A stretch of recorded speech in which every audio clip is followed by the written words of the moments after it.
recipe natin ngayon ay menudo. Yan ang aking mga sangkap. Painitin natin ang kawali. Lagay natin ang bawang. Halo-haloin natin ito.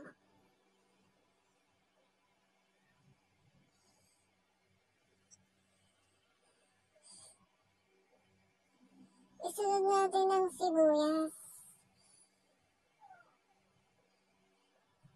At ilagay natin ang manok.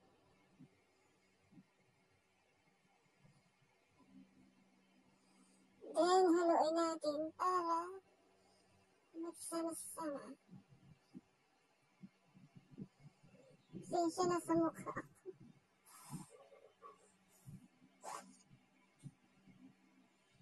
Then, ilagay na rin natin ang patatas at sili. At haluin natin ulit para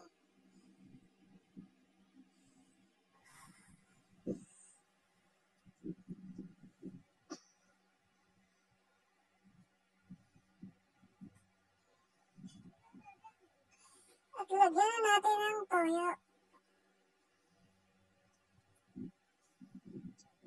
At toyo again. Yan yung medyo matamis na toyo.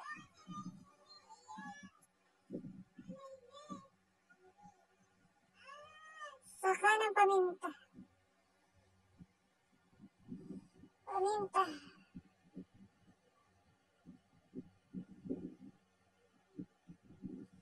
Then, haluin ulit natin. Para magsama-sama ang mga sangkap. Binagyan ulit ng medyo matamis na toyo.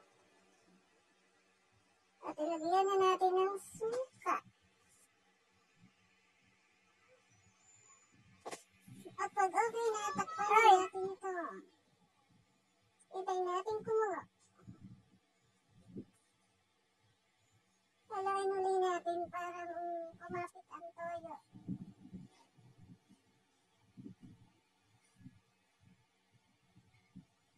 Yan.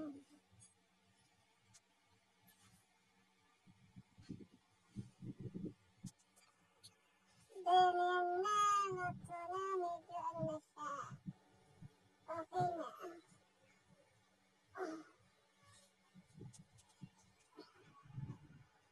Yan. Luto na siya.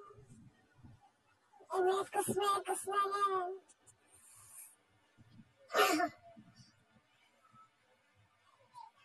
Durog na ang karne sa kahalo. Yan, durog na ang karne sa kahalo.